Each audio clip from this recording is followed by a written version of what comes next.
where it all starts is inward.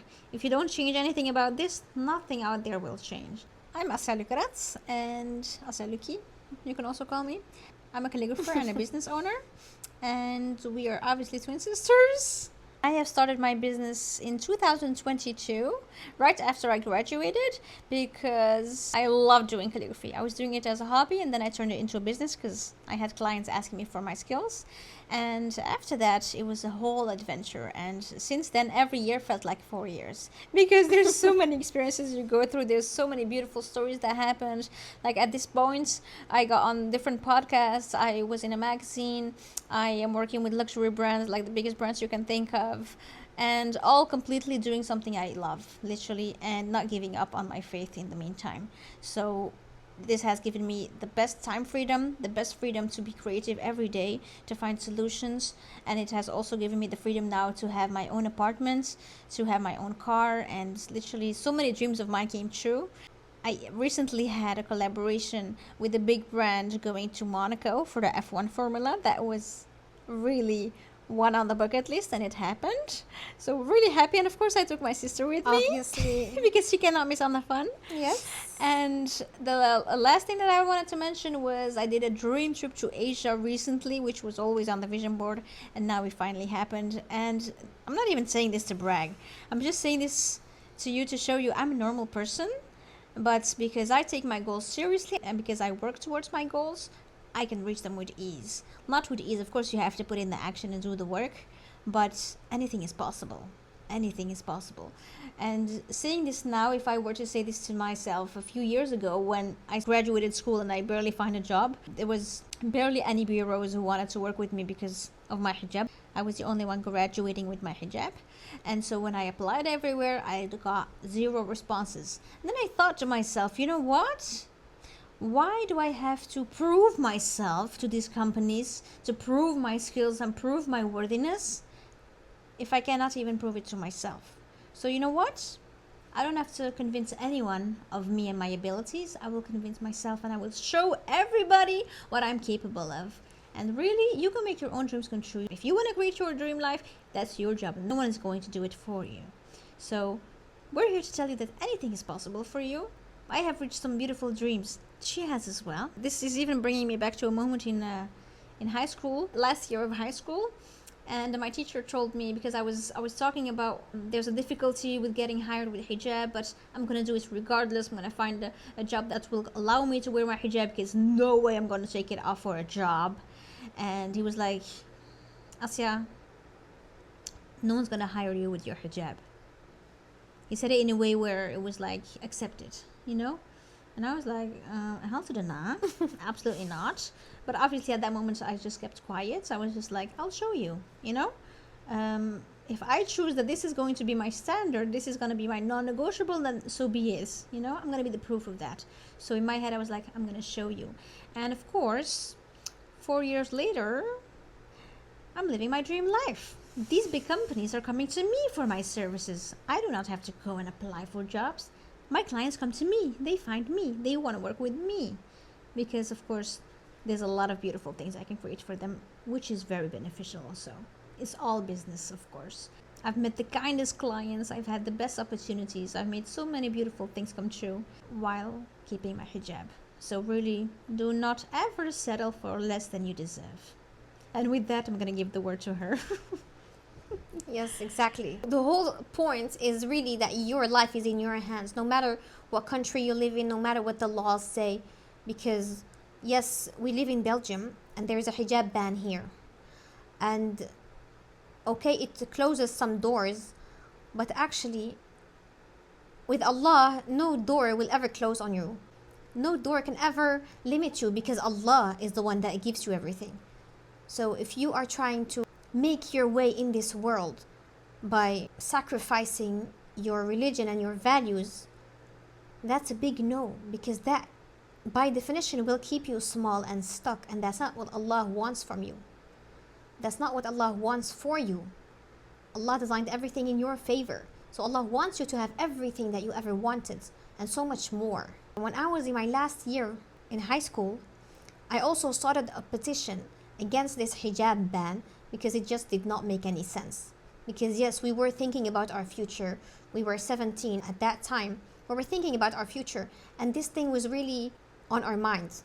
So I started this petition, and then the next day I was in the journal. Newspaper. Yeah, newspaper. And the teachers knew about it, but nobody talked about it. When I graduated, I decided that I want to become a teacher.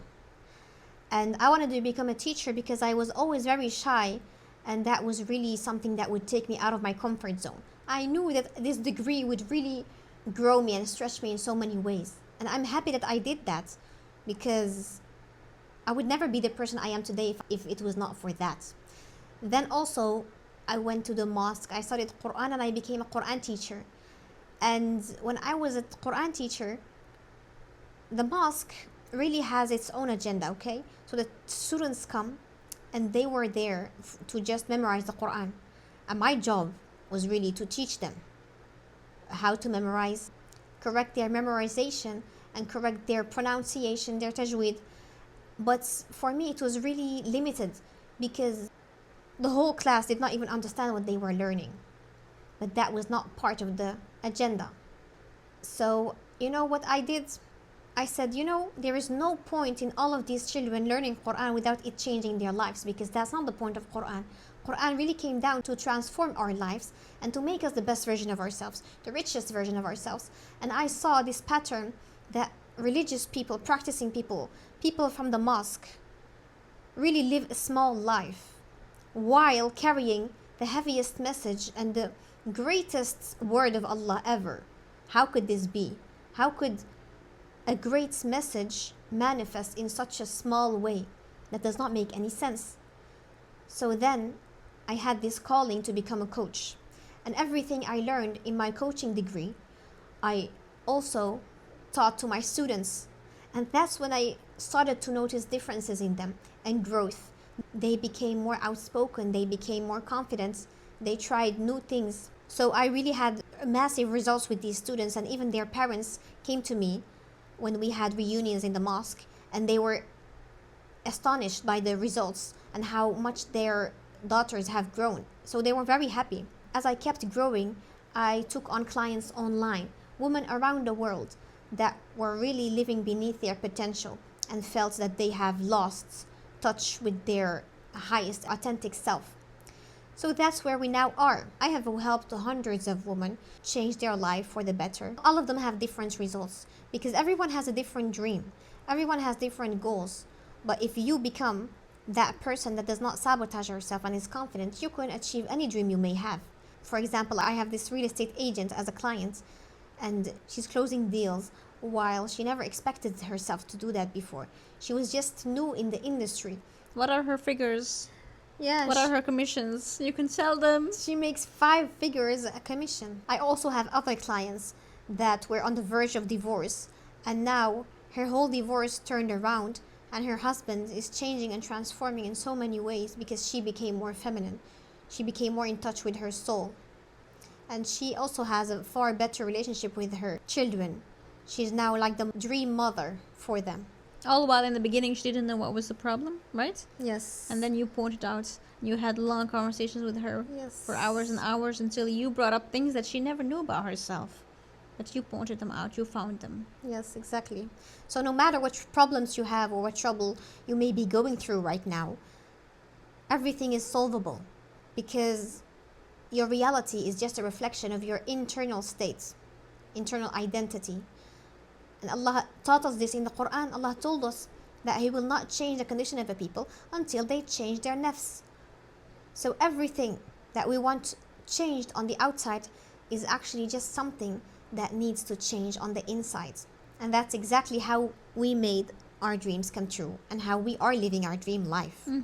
Because you would think all the results are outward, we're gonna have to look outward. But really where it all starts is inward. If you don't change anything about this, nothing out there will change. So this is what this episode is about. It's about the essence of the message. The whole podcast, the whole channel, everything we do here is to make you aware of your inside so we can transform it so that you can then attract your dream life to you. Massive change is gonna happen right now in your life from this moment on forward.